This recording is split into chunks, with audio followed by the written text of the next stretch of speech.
Amados irmãos, queridas irmãs, nós precisamos pensar um pouco na nossa vida. Nós perdemos a graça com muita facilidade. Basta acontecer um probleminha, basta acontecer uma situação pequena, e às vezes nossos olhos mudam e fixam em outras coisas que mais nos atrapalham do que ajudam. Nós precisamos rever os nossos relacionamentos familiares, rever os nossos relacionamentos de amizade, de trabalho, rever os nossos relacionamentos de igreja, do condomínio, da rua, de todos os lugares. Mas mais do que isso, precisamos rever as chuvas que caem sobre nós.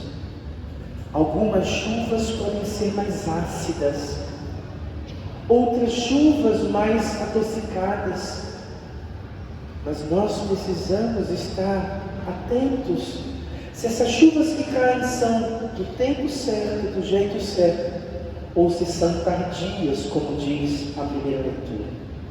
Chuvas que muitas vezes podem nos molhar muito, ou outras podem parecer estar nos alagando.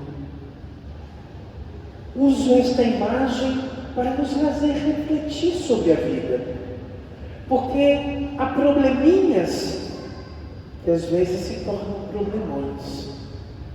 Há problemões que podem se tornar probleminhas. Tudo vai depender de como nós olhamos. Tudo vai depender das nossas escolhas.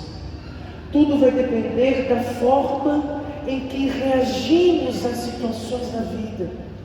Há pessoas que diante de uma pequena situação vivem como se fosse um problema enorme que destrói a sua vida e que acaba todo o sentido de vida.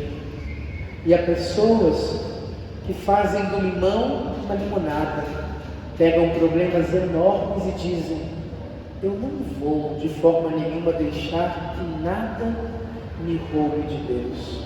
Eu não vou permitir que nada nem ninguém me tire do meu objetivo, que é estar na presença de Deus. Em momento nenhum, a segunda leitura e o evangelho de hoje diz que a gente não tem que fazer sacrifício.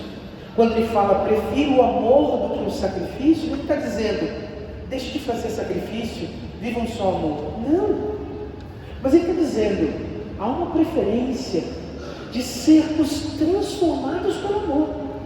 E há muitas pessoas que não conseguem encontrar Jesus no amor, só na dor, só no sacrifício, só na dificuldade, só no problema, porque não acorda nos dias bons, porque não percebe a ação de Deus e a manifestação de Deus nas coisas boas, e porque acaba perdendo tudo nos pequenos problemas e dificuldades da vida.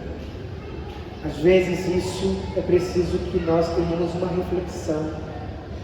Às vezes você está vivendo problemas familiares, questões familiares que para você tem te arrasado, sido difícil, você tem perdido o horizonte, tem perdido a paz.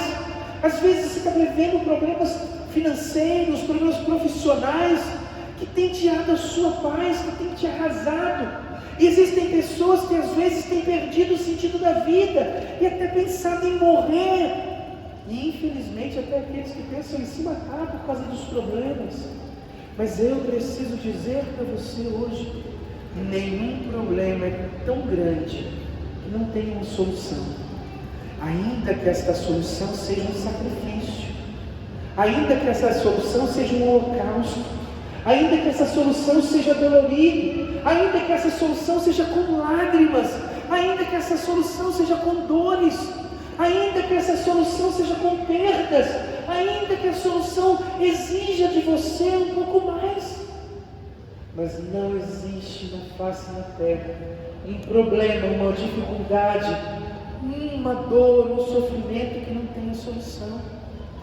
Repito o que disse antes, às vezes a chuva é doce, mas estamos encarando como se ela fosse ácida demais, e como se estivesse tirando a nossa pele, e isso é só uma impressão. O problema é que nos falta vida de oração muitas vezes. O problema é que nos falta contemplação do amor de Deus. O problema é que nos falta de fato estar na presença de Deus, vivendo o que somos chamados a viver como crentes, como pessoas que seguem o Senhor e que são capazes de transformar a sua vida para estar na presença do Senhor. Por que Jesus está criticando os fariseus? Por que Jesus critica os doutores da lei? Por que Jesus critica os saduceus? Por que Jesus está criticando sempre os religiosos? Porque Ele não gosta deles? Não é isso. A crítica de Jesus nunca é destrutiva, mas construtiva. Só que quem já está distante, quem já está contaminado, quem já não está enxergando nada, vai ver toda a crítica como destrutiva e não como construtiva. Vai ver todo o problema como uma situação impossível. Vai ver todas as dificuldades como algo terrível. E o que precisa mudar? A intimidade com Deus. Amar como Jesus, olhar como Jesus, viver como Jesus, sentir como Jesus, expressar como Jesus, aprender como Jesus e se colocar no lugar e dizer: se Jesus estivesse aqui agora no meu lugar, nesta situação, neste problema, Ele ia partir para a briga, Ele ia partir para a discussão, para a murmuração, ou Ele iria acalmar e encontrar uma solução? Às vezes as mães e os pais reclamam que os filhos não vão para a igreja, mas quantas vezes seus filhos viram você chateado com a igreja ou com as pessoas da igreja? Quantas vezes seus filhos ouviram você falar das pessoas que convivem com você na igreja? Quantas vezes seus filhos ouviram você falar de problemas da igreja como se fossem terríveis, mas sem soluções? Às vezes a gente não percebe que somos nós que atrapalhamos a evangelização da nossa casa.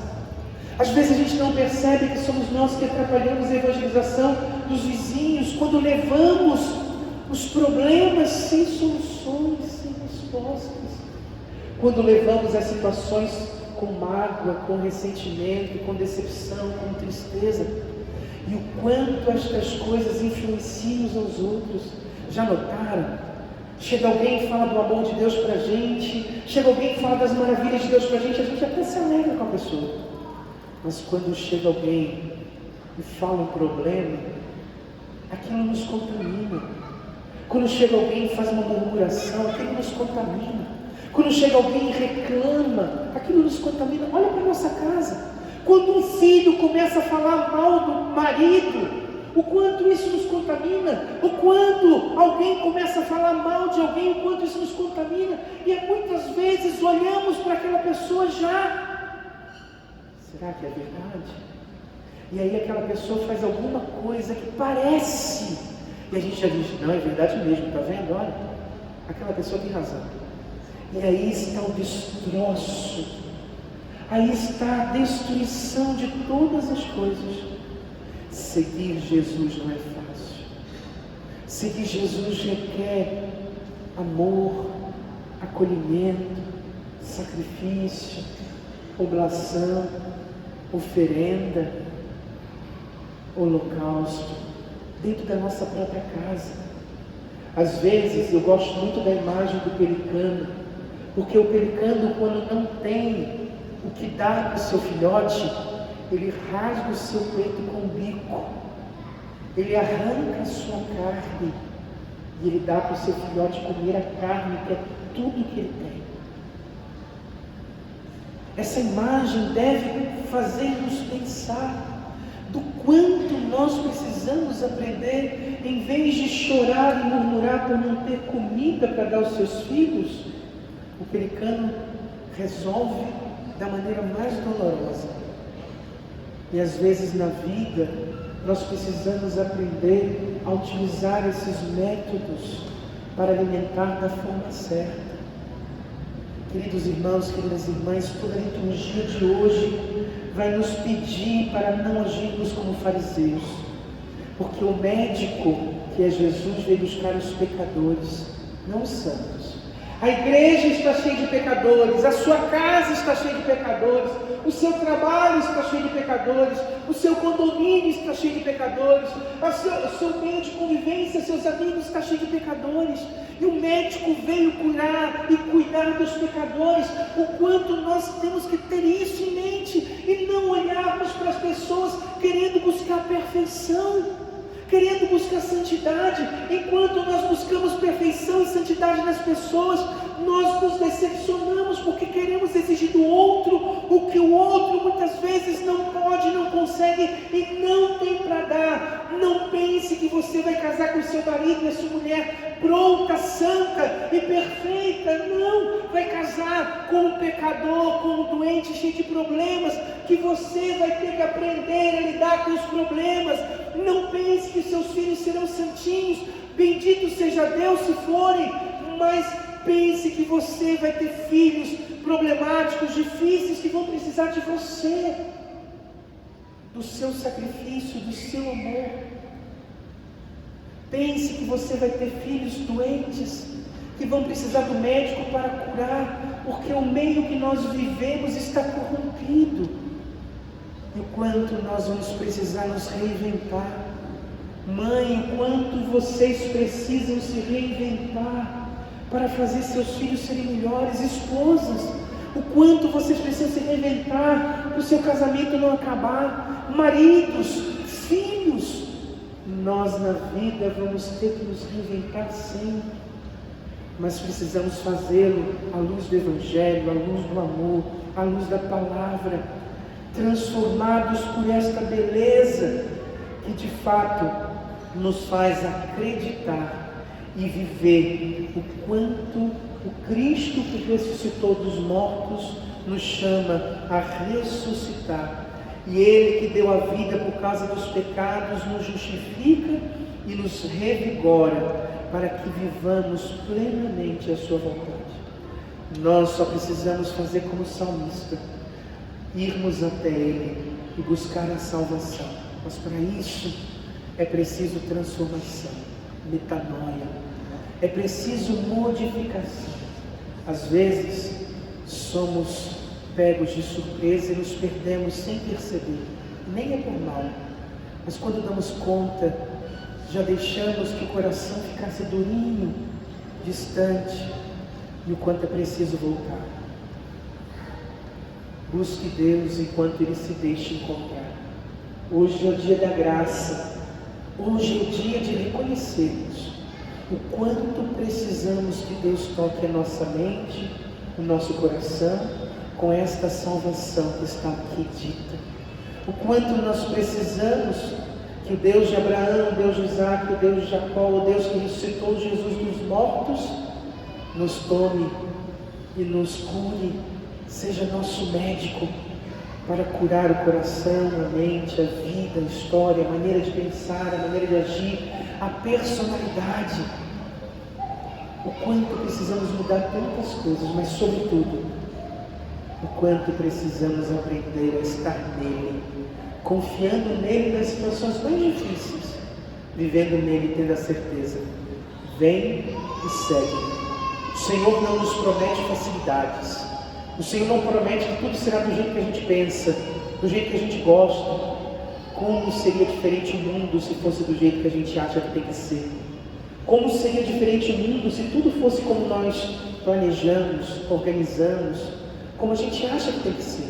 Mas nada é assim. Dificilmente a gente consegue. Então, vivamos o que temos que viver. Busquemos o que temos que buscar. Procuremos o Senhor enquanto ainda Ele se deixa encontrar. Estejamos nele e deixemos Ele nos mostrar o quanto o amor, a vitória e a paz se faz necessário e essencial no meio do sacrifício, da oração e da entrega. Que Deus nos abençoe e que Deus nos ajude a ter olhos abertos para ver, enxergar e viver plenamente nele.